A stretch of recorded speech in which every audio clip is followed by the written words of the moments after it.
Bonjour à tous et bonjour à toutes et bienvenue dans cette 6e édition des trophées SIG de la transition énergétique. On ne change pas les bonnes habitudes, ces trophées couvrent un large secteur d'activité, de la petite, la moyenne à la grande entreprise, de la boulangerie à l'hôtellerie, les milieux immobiliers, leurs partenaires techniques, les collectivités publiques.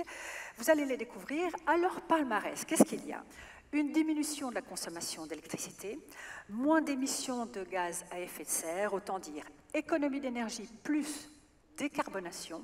C'est la formule et l'addition idéale dans un canton qui s'est fixé des objectifs collectifs très importants pour 2030 et 2050. Je suis réellement extrêmement heureux d'ouvrir cette 6e édition des trophées de la transition énergétique. Et puis au niveau cantonal, ça fait 3-4 ans maintenant qu'il s'est passé un certain nombre de choses vraiment importantes, avec en 2020 l'adoption du plan directeur de l'énergie, avec l'octroi par le Grand Conseil d'un crédit de 1 milliard de francs pour rénover les bâtiments de l'État, avec plus récemment l'accord historique entre les différents acteurs du monde de l'immobilier pour poursuivre la rénovation des bâtiments. Donc il se passe réellement des choses hyper importantes.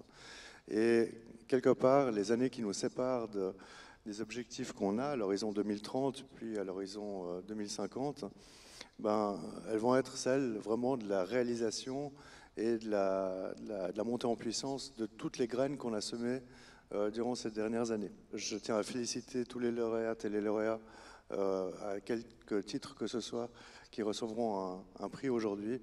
Et maintenant, place à la cérémonie.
Ce que nous avons réussi à créer à Genève est remarquable et c'est cet élan de coopération entre tous les acteurs qui est exceptionnel et qui est décrit comme un miracle genevois à Berne et montré en exemple. Aujourd'hui, nous récompensons des événements, des projets, des actions remarquables et c'est aussi l'occasion de vous féliciter, vous tous, dans la salle, qui au quotidien mettez en œuvre la transition énergétique dans vos projets.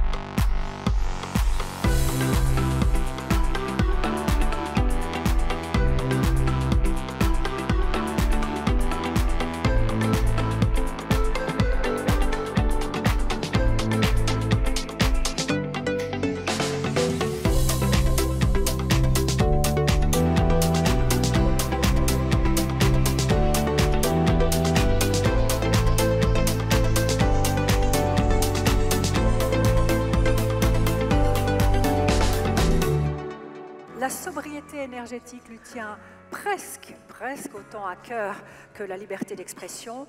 Dessinateur de presse internationalement reconnu, vous l'aurez deviné, on est ravis maintenant d'accueillir Patrick Chapat. Tous ces efforts, on a vu que chaque chose compte. On pense que 40% des réductions des émissions d'ici à 2040 pourraient provenir de la sobriété énergétique, de ce qu'on fait nous. Donc, c'est quand même formidable. Alors voilà, je voudrais juste terminer en rappelant une règle universelle quand on parle du climat. Rappelez ceci, les changements climatiques sont causés par deux choses, Et vous savez lesquels? On le sait maintenant. L'activité humaine et l'inaction humaine. Donc, merci à ceux qui agissent. Merci au trophée SIG et à tous ceux qui ont reçu ces prix. Félicitations à eux. Et merci à vous.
Du conseil d'administration, quelles sont les priorités, à votre avis évidemment, des SIG pour accélérer, amplifier la transition énergétique à Genève?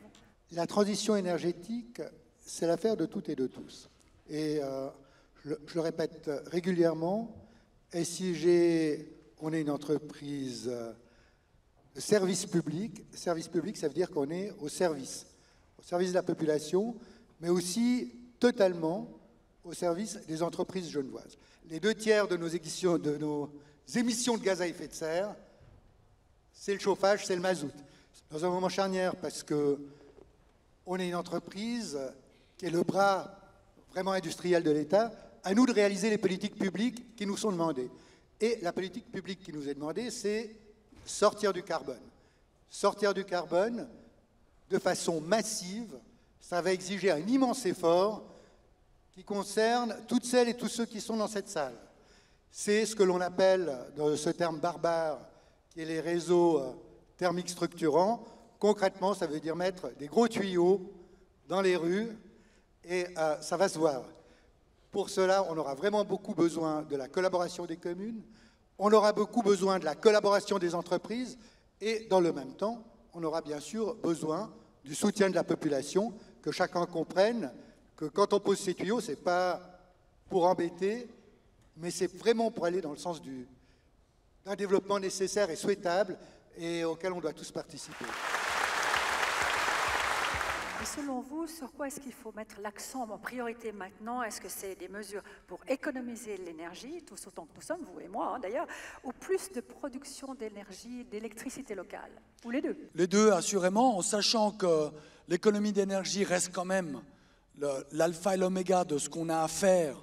Et bien sûr, on a beaucoup parlé de la planète, mais j'aimerais dire qu'en ces temps de guerre, eh bien, l'économie d'énergie, c'est la souveraineté. Nous devons tendre vers un continent souverain d'un point de vue énergétique pour garantir notre indépendance par rapport à l'approvisionnement.